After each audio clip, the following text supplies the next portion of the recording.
Alright, hello everyone. Welcome back to the Wikigrisser show. Today we're going to be talking about the patch that came out in China in late May, May 28th, and it's going to be coming over to global in late October, around that time. Today I am with S2, and we have a very special guest, who is Hassohappa. Hassohappa was a player who made it to top 16 in Season 2 of Apex Arena. Glad to be here.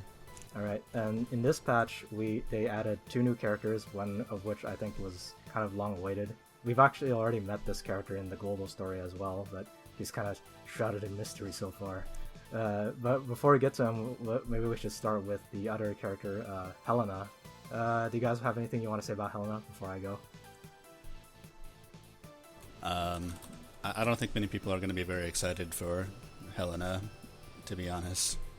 So, my first impression is that when I saw Helena, it's like, okay, they released another cavalry that is similar to Leon right after Rosalia.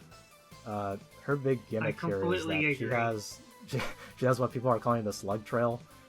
She leaves a trail of crystals behind her anywhere she walks, and then when she tries to walk back over it, it costs 0 movement. So it gives her a really huge mobility on the turn following her first move.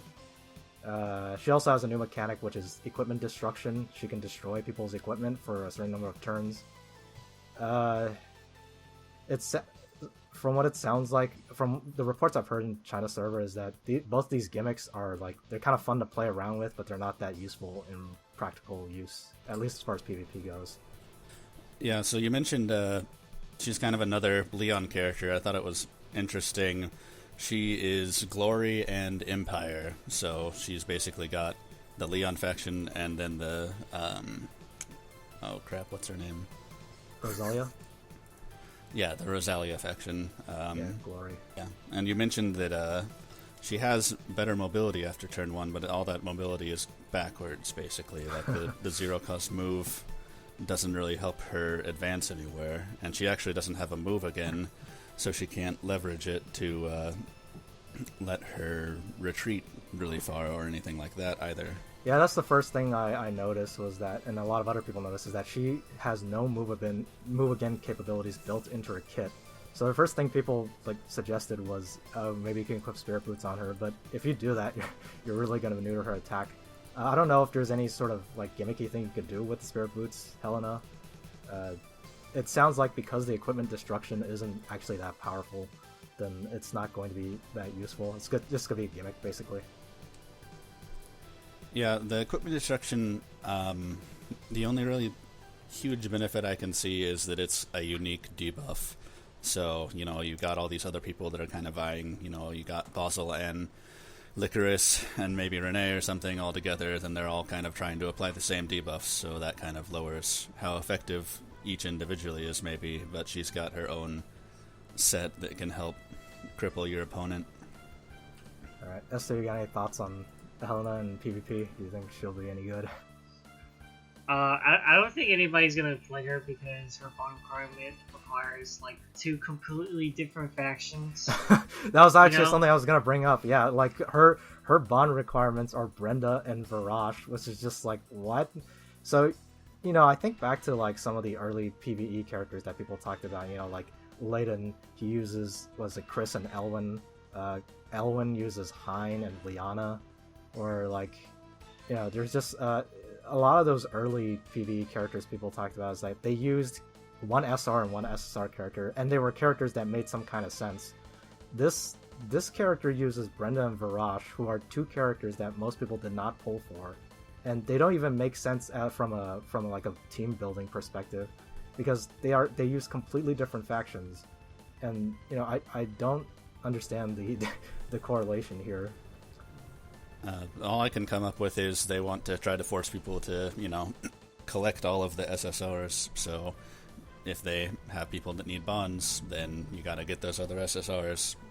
Yeah, and this is another problem I have with it. It's just okay, so a while back I translated an interview where they talked about how they want to try to power up the non-legend and non-origin factions because of how centralized they are in the PvP meta. So they've been creating a lot of Glory and Empire kind of characters, and Mythical as well. This character does not fit into if a new player is coming in and they're trying to build a Glory team, this is not a character you would be pulling for early on because of her bond requirements. And if you were really going to go for another Cav and Glory, I think Rosalia would probably be way better than Helena. Yeah, I agree that Rosalia, even if you're just a PvE-focused person, Rosalia provides a source of healing for your whole team with her field effect, and Helena's field effect. I guess I don't think this has been mentioned yet. Helena's field effect does actually destroy a random equipment effect if an enemy ends turn on it, and that is actually probably more useful than the fact that she gets free movement over the field. So her 3C is a 1.6 times attack that it spreads the crystal area in a ring around her, and then does a 0.2 damage AoE as well. So it's kind of like Leon's, and she can actually get up to the 0.3 AoE from Leon with another one of her passives that does a 0.1 times AoE with Crystal Storm, which also has a small chance of applying an equipment destruction effect. So you could try to run her as some sort of dedicated AoE equipment destroyer, but I don't know if that's a niche that anyone was really looking to fill. Yeah, as mentioned earlier, one of the problems is that she needs several turns. Like the terrain she creates needs multiple turns to wind up and really like cause problems for your opponent. And right now, it's a far more fast-paced metagame in PvP, I think. So I don't think Helena really has the turns necessary to really create the terrain that she needs to in order to really achieve the effect that the developers were trying to design into her. Right. Speaking of the terrain effects, it's actually kind of interesting now. They seem to be implementing at least one new character per patch that has a new terrain effect. So at this point, they're actually kind of starting to vie for control over who has what field. So you could have Rosalia herself, clearing off a negative effect for you just by walking over it. Although I believe if she ends turn on the field effect that's negative, she'd still suffer from whatever it is before she applies her crystal field. But then you also risk wiping out whatever beneficial field effects you had. I believe Rosalia's effect specifically was an exception, which I think is another point in Rosalia's favor, is that her terrain could not be overridden. Right, Rosalia's can't, but I believe everyone else, Licorice and Boomer Landius and Hein, if anyone's using Hein for his 3 cost. So going back to PvE for a bit, another problem I have with some of these newer characters they're creating is that they're giving them these weaker factions to try to boost these factions in PvP, but they seem to have forgotten, like, if you're a newer player and pulling for characters, you're trying to pull for characters that will let you clear PvE content. So Helena is Glory and Empire. So with for Eternal Temple, that means it opens Valkyrie and Scylla for her. In Valkyrie, she probably does okay, but in Scylla, she's a cavalry. She's still going to run into mobility problems. I mean, it's true that you can create crystal terrain to run over, but it only lasts 2 turns, so I don't think you can really create crystal terrain in that fight in a way that makes it easier for her to move around, even though she's a cav. And then you have Ancient Beckoning, where she has Hugin and Moonin as her Glory faction, which, she's not going to be very useful in the popular strategy people use for that. And in Sleipnir, No. She's not doing anything in Sleipnir. I mean, she's okay for Sleipnir, but no move again is what really kills her.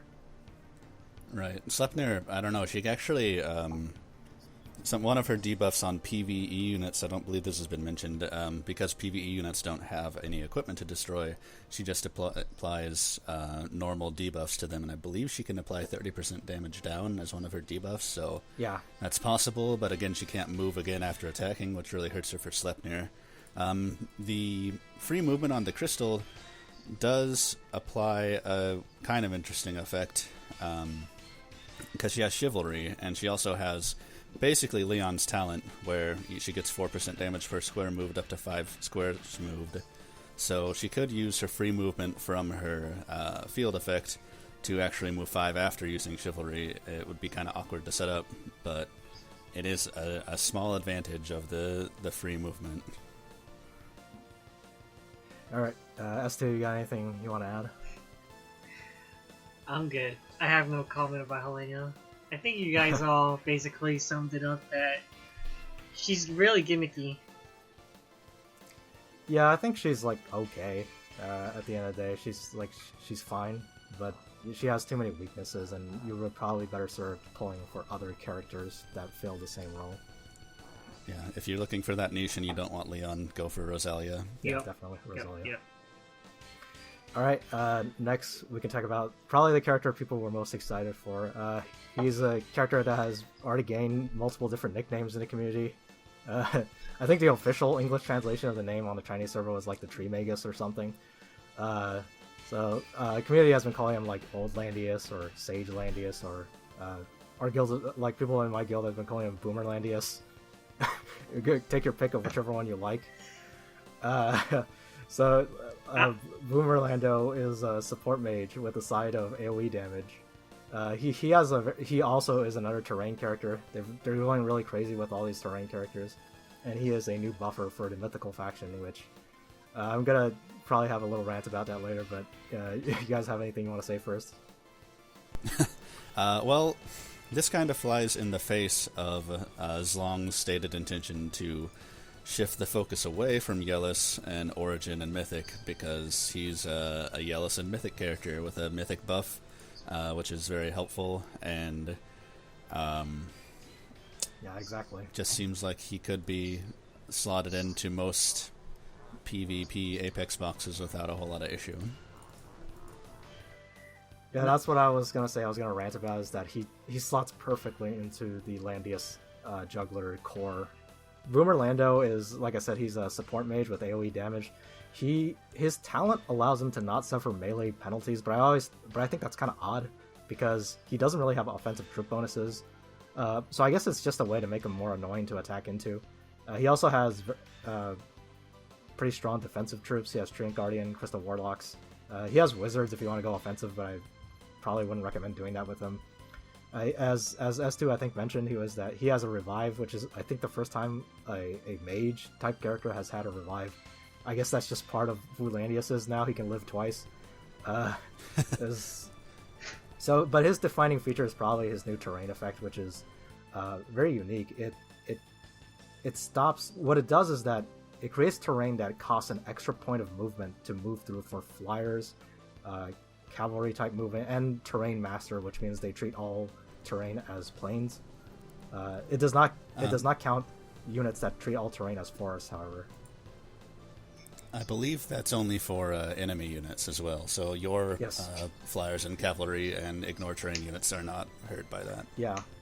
So what it does is that for enemy units, it lowers flyer, rider, and terrain master movement by 1 per square, and it also for your allies, what it does is that it boosts your infantry and aquatic units by allowing them to move again 2 spaces after combat. So it basically gives all your infantry and aquatic type movement units a small Leon type talent.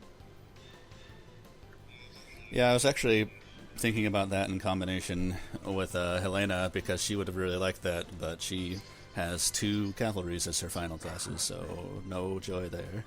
Yeah, so this character, I feel like it seems like they were designing him to try to stop the dominance of these long leg meta, which is lots of flyers and cavalry are running around. I don't know how effective that will be, because I mean, obviously, if you have a flyer and cavalry heavy box, you could just ban Boomer Lando. Even if you don't ban him, he has to apply his terrain field effect, and the only ways that he can really do that, one is if he dies, which is not going to happen easily early in the game, and then the other is pretty much his 3 cost is a 3x5 AoE that would put that whole area that he casted on under that effect. So it's just a 3x5 area, and when you think about it, a lot of, if you have a 10 move Claret or something, she's just going to step aside and then move around it. So it'd have to be you apply the field effect like to the top, and then you play down below it to try to do something like that or something, because it doesn't seem like it's going to be enough area affected to actually seriously impact those long-legged characters. So Boomerlandia actually has 2 AoEs, I believe, that create the terrain, and one of them has actually a very unique targeting style. I actually played around with both these characters a little bit on the Chinese server with their character preview that they have now. I'll probably play that clip in the background while we're talking about it. But basically, his AoE Commanding Light that also creates the area, it has a very unique targeting style compared to any other AoE we've had before. So what it does is that it can target one of 3 blocks in a straight line out from Landius, and once you select that square, it actually turns into a 2x5 wall in front of him. So I think that's a little bit better than...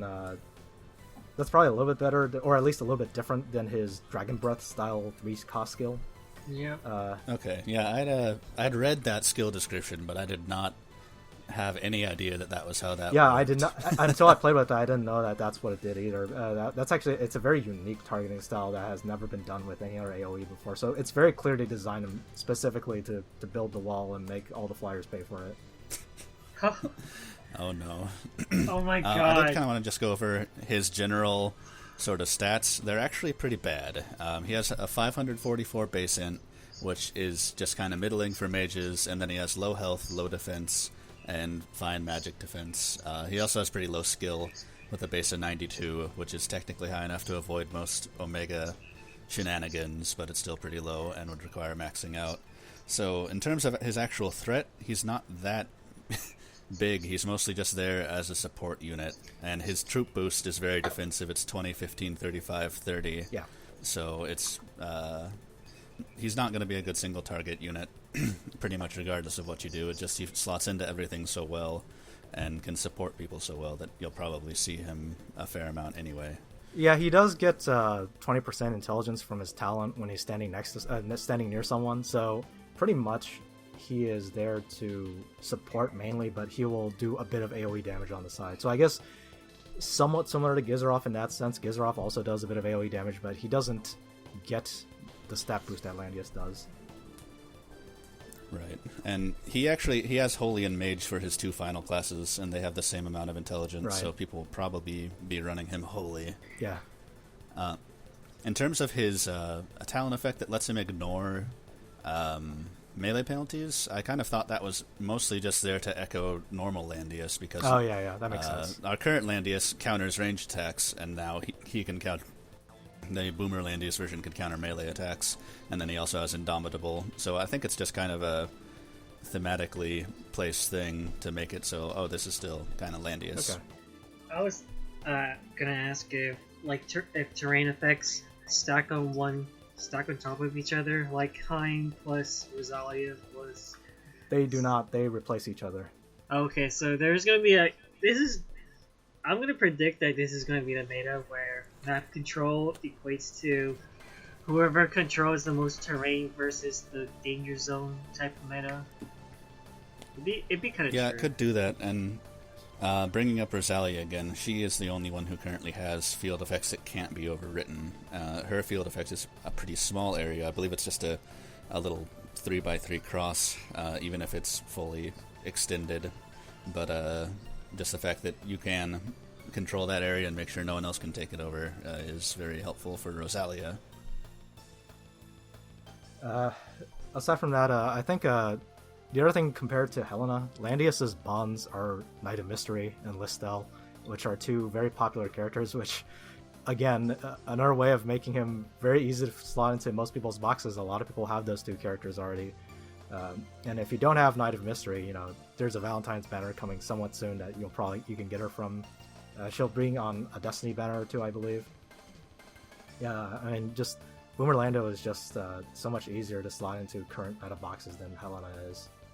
Yeah, I was actually kind of thinking, like in the event that you get Gizarov and Landius, the Sage of the Tree Landius, it's kind of a toss-up of which one would want to bring the faction buff there.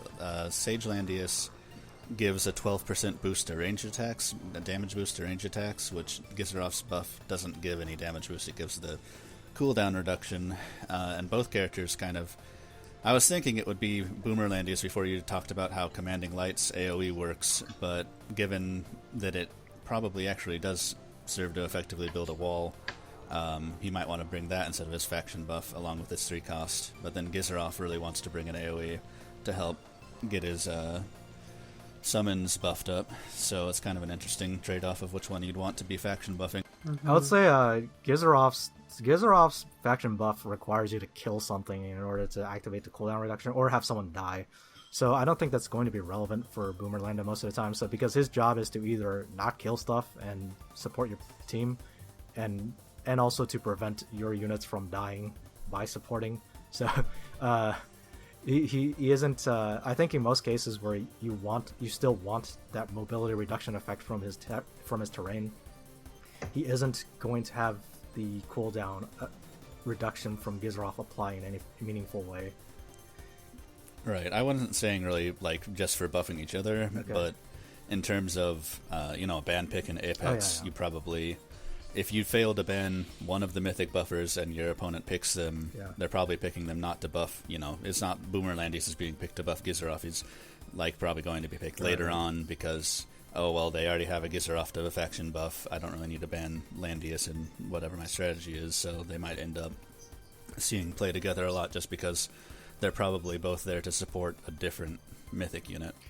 Yeah, let's talk about it for a second. Gizaroff versus Boomerlando, because I've seen a lot of people saying that because of Boomerlando, Gizaroff is just going to be completely forgotten.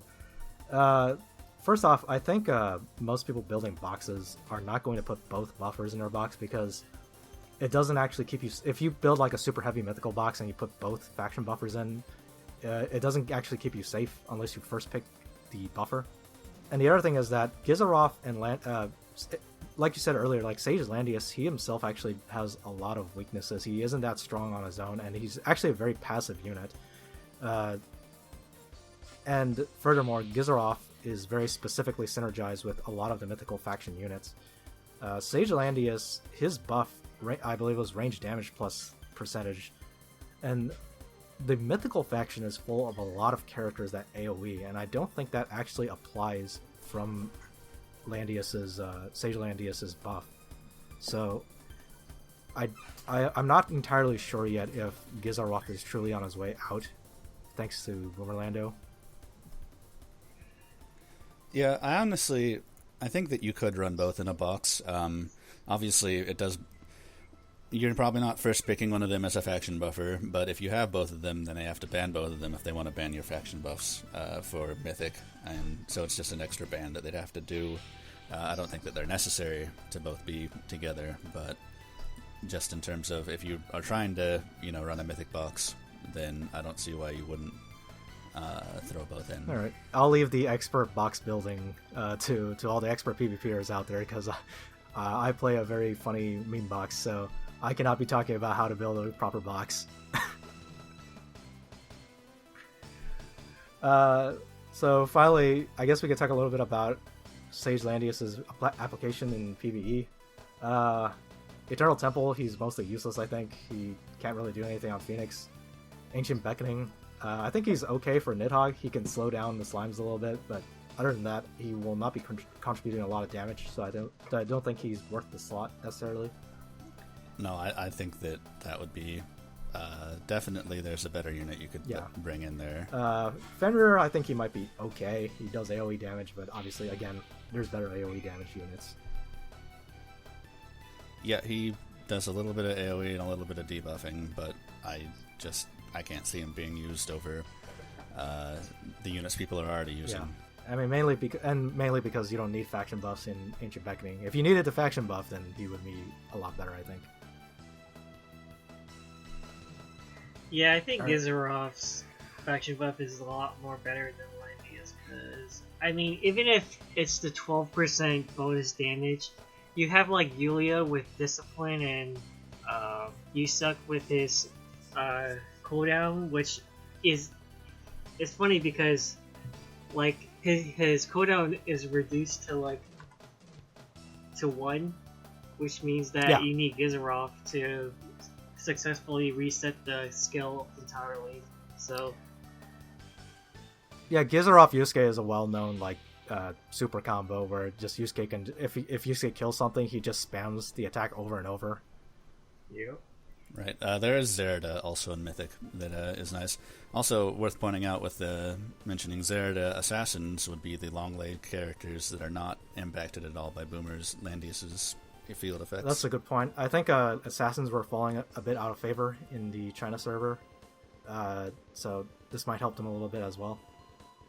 All right, anything else you guys want to Alright, so next we can talk about the new 3-cost skill. So this time, aside from the new characters, we have three new characters.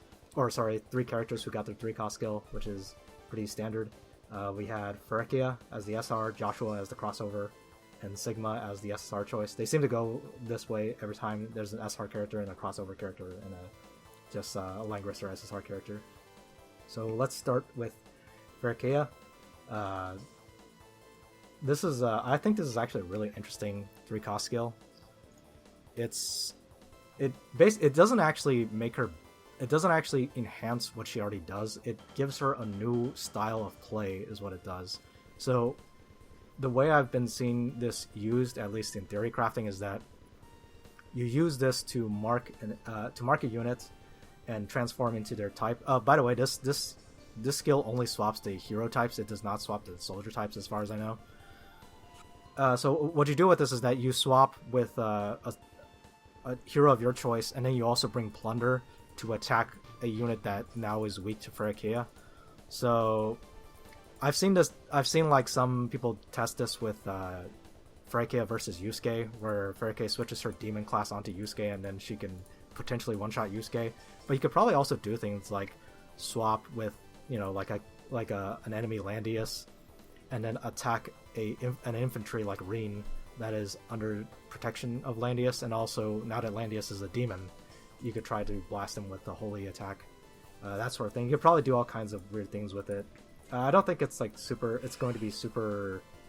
Okay, so just to confirm, her 3C doesn't count as her attacking for her talent, so she doesn't get to act again? Is that what you're saying? So far I've been unable to find any video evidence of it working with her talent or not, but her talent does say that her act again is triggered by transforming, so there's no reason for me to believe right now that this 3C will not activate her act again. Right, she doesn't have any other AoEs or anything, so it was hard to confirm that that's actually how that works, and it doesn't just count as dealing damage or something. I think this fixes a lot of, like, the swords.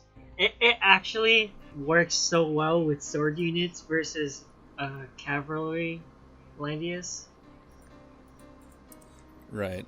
That's probably one of the big benefits, is you can use it to deny your opponent a weapon triangle advantage or any sort of class advantage. So like S2 said, you can attack your infantry into a Landius because you made him demon. You can also set up other holy attackers, so if you have a Shelfaniel or a Lambda, or I guess a Boomer Landius now, you can make their AoE super effective against a unit by making them demon. And the fact that it lasts 3 turns, it's like there's no other way. It's basically the entire game. If you're gonna go Feraquea, right, you're gonna rush. But yeah, I was actually thinking that it would trigger her talent, and if it does trigger her talent, then that would actually be kind of big, because it would mean that she could like break 100% bonuses and then go in with Plunder to attack the same person or something like that. It's kind of weird to see Feraquea without maneuver, because that's basically her shtick, Yeah, I mean, maneuver actually makes her very, very tanky too. It applies a 20% damage reduction, so she can stack that with Last Rites, but she probably would not bring maneuver and her 3C. Well, currently the Chinese account I use to research things still doesn't have Feraquea, so we're going to have to leave that with a bit of a question mark for now. Let's just move on to Joshua's 3-cost skill. Alright. Okay, well, Joshua's 3-cost skill, it seems fine, mostly. It's it's a 3x5 AoE, and it applies debuffs like the same as his Magic Eye does, which might be more easily equated to Black Hole style debuffs. And then it teleports him to the end of the AoE, which actually seems mostly bad to me.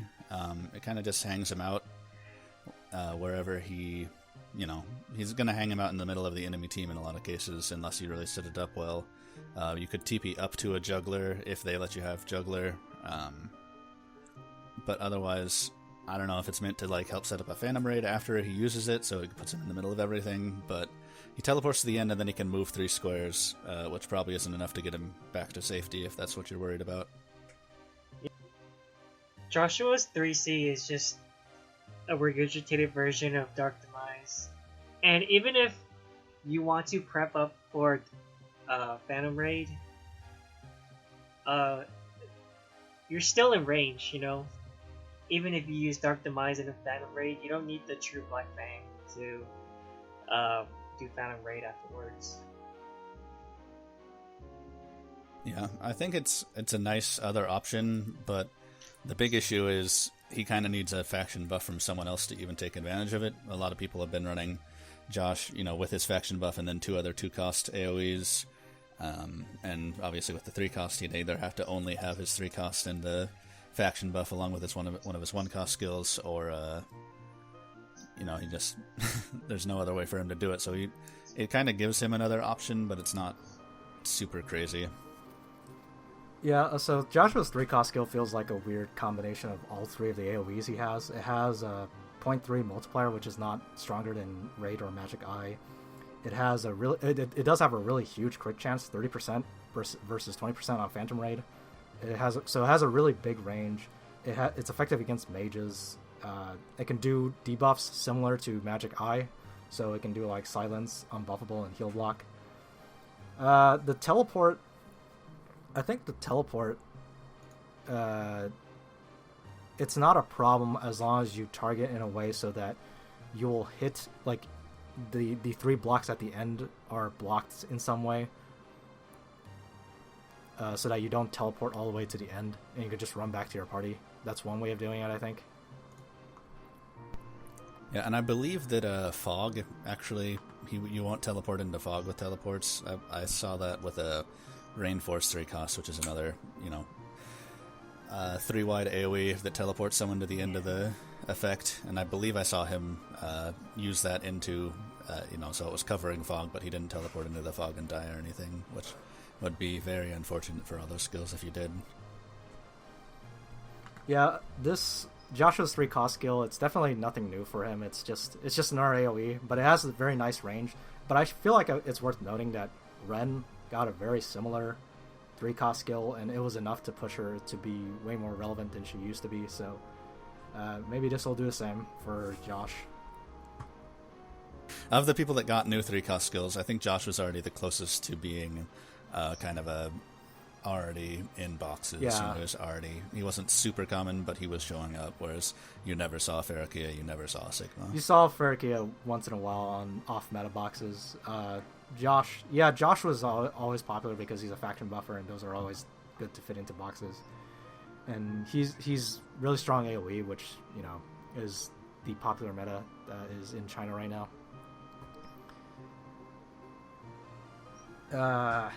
Yeah, the main advantage of this new 3-cost skill for Joshua, I think, is just the really big range it has. Anything else you guys want to add?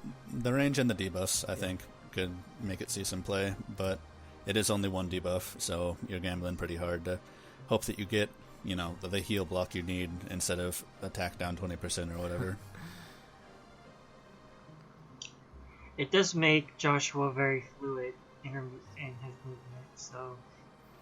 Yeah, the problem with the 3C is only that right now you can run like 2 AoE plus Ruthless, which is very powerful. You can run like the faction buff plus 2 AoEs, faction buff plus AoE plus Ruthless. With the 3-cost skill, it's like, okay, I can either bring the faction buff or another AoE, and then probably ninjutsu.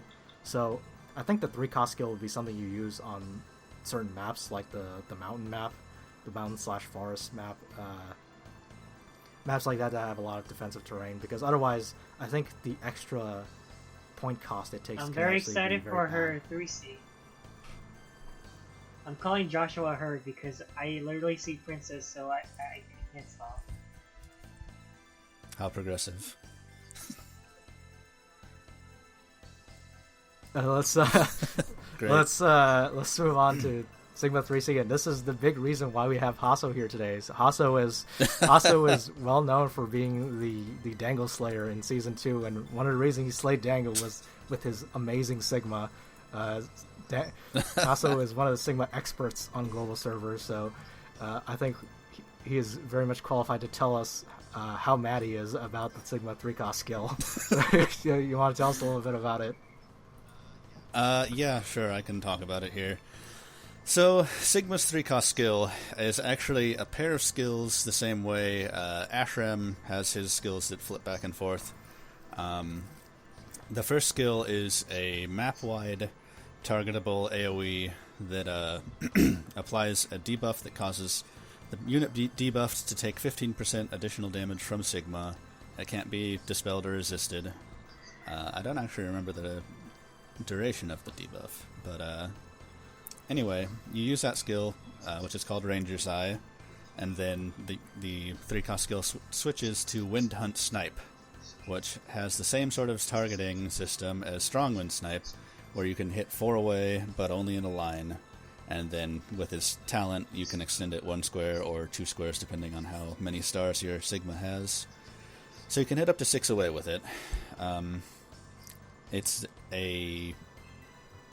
I don't even remember now. It's a 1.2 X attack or something? No, it's a 1.5. Okay, so slightly better than I was remembering.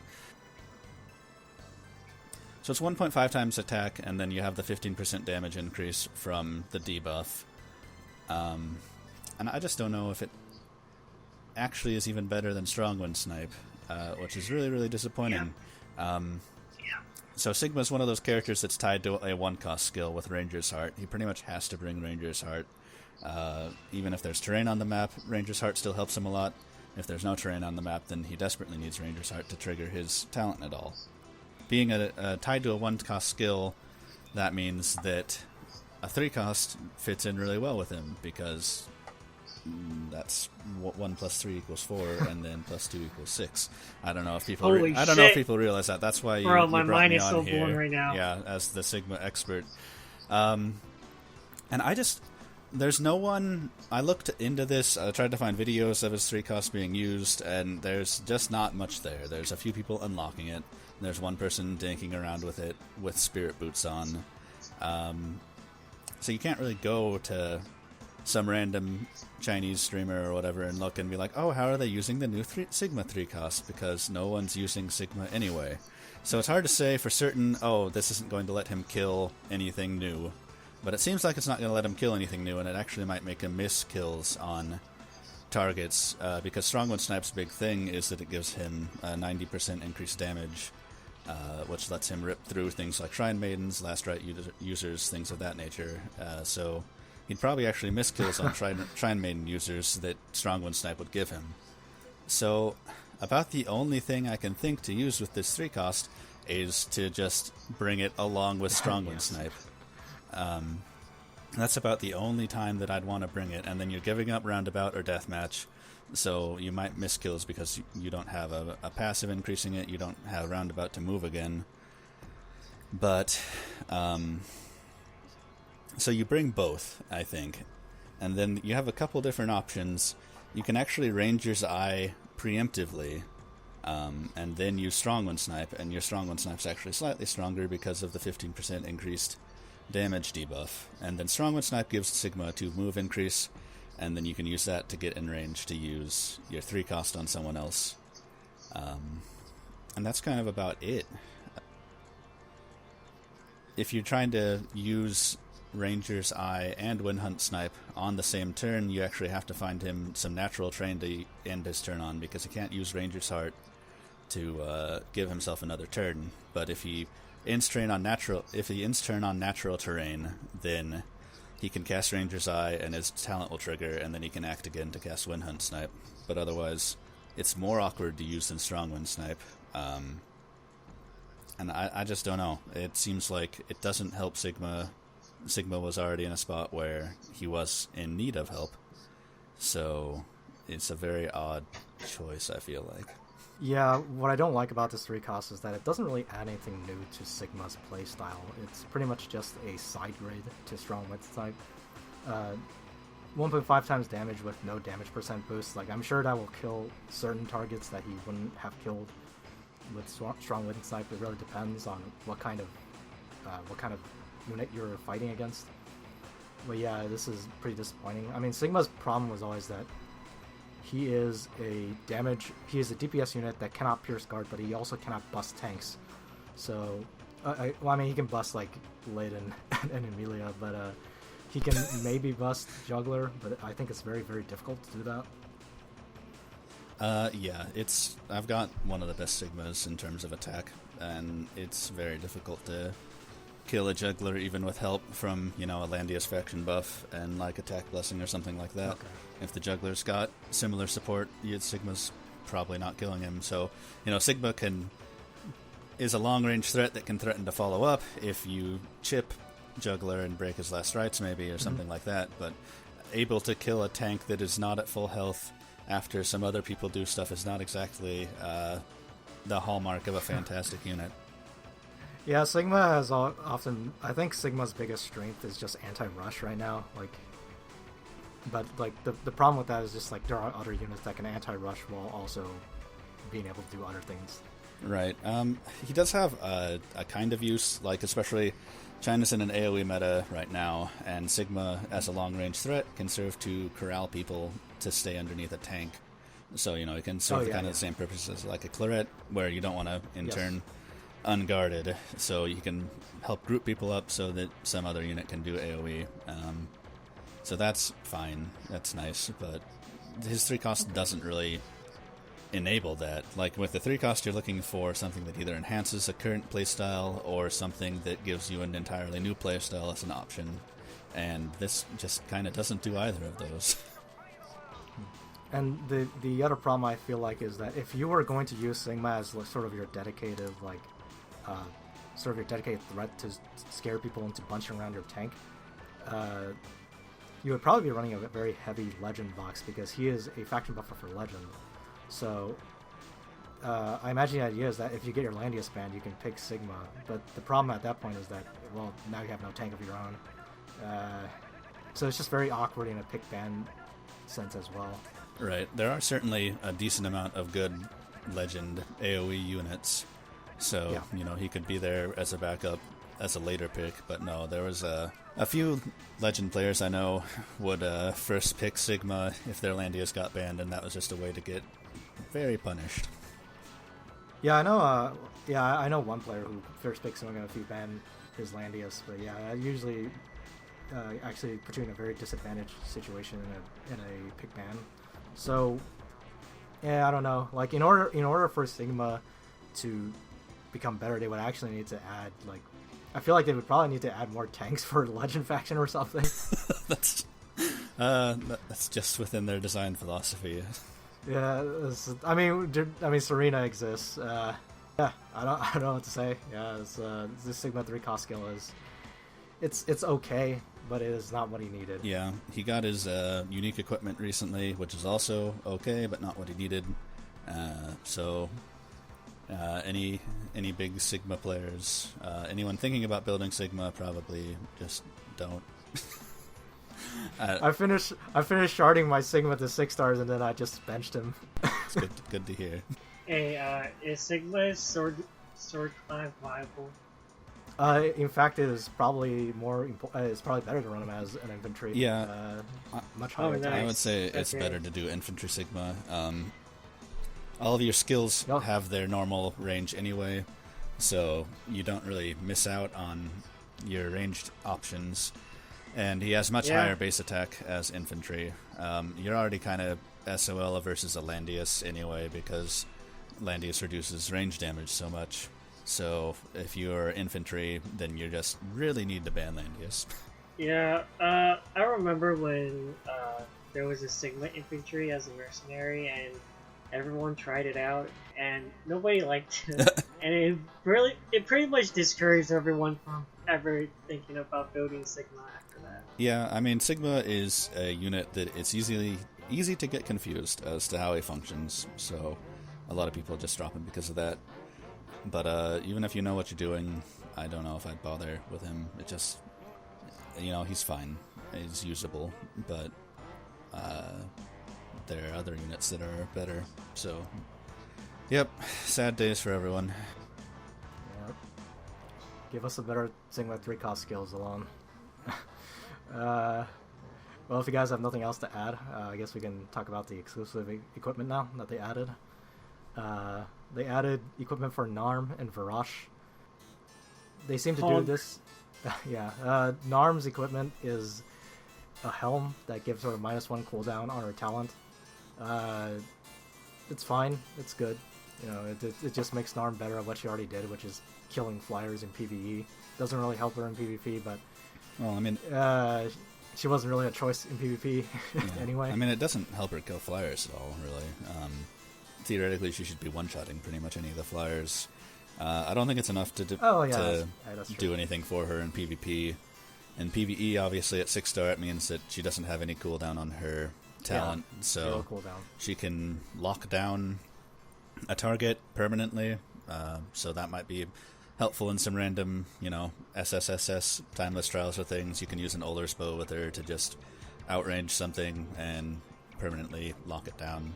So, it has some uses, but it's nothing that's going to push her into the PvP meta or anything. You just got to use her to shoot a tank over and over and lock them down, and then kill their squishies. Nobody what are we talking about? Are we talking about Narm's? Yeah, Narm's helm. Are you drunk? That's too. We've been talking about it for like 2 minutes now. I know. I don't know what you guys are talking about. Like, you guys are talking about her unique, but it doesn't do anything other than the hero talent. Right, it lowers the heal talent. We're talking about what that does for her, like how you. Oh, okay. Right. Okay. So she applies her move down -3 every turn. So in PvE, maybe you can use that to lock down something that only has 3 move. But in PvP, it's just not going to be enough to get her used. Nope. Yeah, it's fine. It's there's not a lot to say about it. But the other one, Virash's armor, is a very odd one, and I actually think it's really good. You might be excited about this S2 with the Virash that you've been building. Yeah. So Virash's armor, what it does is every time he takes fatal damage and doesn't die, he will get 1 random buff. And the buff list that people have tested it out, the buff list is the same as Tenyo's headdress. So he can get damage plus buff, he can get movement +3, he can get you can get all kinds of crazy buffs from it. Wait. It doesn't give us a duration, so is it permanent or some shit? I assume it's like Tenyo's headdress, but it lasts 2 turns. Oh, okay. That's still pretty good. Yeah, it's I think it's a really good piece. That's that's actually one of the best uniques. Because Virash, he didn't really benefit from the other body armors anyway. His last rites obviously doesn't really help him that much. I guess King. Monkey King was okay on him. Lizard Skin, I guess you could annoy people once in a while, but I think his body slot was pretty free compared to a lot of other light armor units. So yeah, I don't think that his unique is totally insane or anything, but it's kind of just a why not sort of thing where it's helpful to have, and it, even if you're choking on last rites, you might use it over. You might use Virash's unique over giving him a last rites, and a lot of people are struggling to have enough last rites to get out all the people they want with them anyway. So I think it's a solid unique, nothing crazy, but Virash was already usable in PvP, so yeah. I think you guys are underestimating how strong this is because, for one, it's a Tenyo's headdress buff, which means you have 2 turns to proc breeze, which means, and if you actually have the breeze enchant, it would even actually make it a lot better. Well, you're probably already next to people though. You're dead. You've taken damage. Probably. Is it procs on any damage that he takes, not just if he dies and uses his revive? Is that accurate? It activates when he takes fatal damage and doesn't die. Oh, okay. Oh, never mind. This is horrible. This is horrible. No, I think it's quite good because, Virash is all about not dying. He does, he takes damage and then he doesn't die, and then he'll get a free buff. So it just makes him even more annoying. I think you've successfully confused everyone. Okay, so when he takes damage and he doesn't trigger his talent, does he get a buff from his assault shell? It does not sound like it, no. I think this is a really good body piece. It just synergizes very well with how you would play Virash. Right. I think if you're using Virash, then you put this on him, and it's not insane, but it is good. Yeah, it's not. It's Yeah. not like it's not. It's not gonna make him like insane or anything, but it is. It's very good for him. This is getting a lot worse the more we talk about it. It's still good, I think. Because I mean, Virash has what, like 5 lives or something. You're gonna trigger this quite a bit, like when you're using Right. Virash. He has 6 revives and 3 turns to use them all at 3 or at 6 stars. All right. Do you guys have anything else you want to add on Virash's equipment? Are you super excited as to? I'm less excited, but it's still pretty good. I mean, it could be worse like Sigma's, but I can't complain. Hey, you need all the good news you can get now that the Magic Towers mode is like decided to screw over Virash for no reason. Yeah. Talk about it. I think the reason is probably he would be totally bonkers if. Yeah, he would be totally busted in Magic Towers if they let his talent work normally. Okay, alright guys, as far as game content goes, this is all we have for you today. But stay tuned for a lore discussion that we have decided to put in a separate video. So go ahead and check out that video if you have time.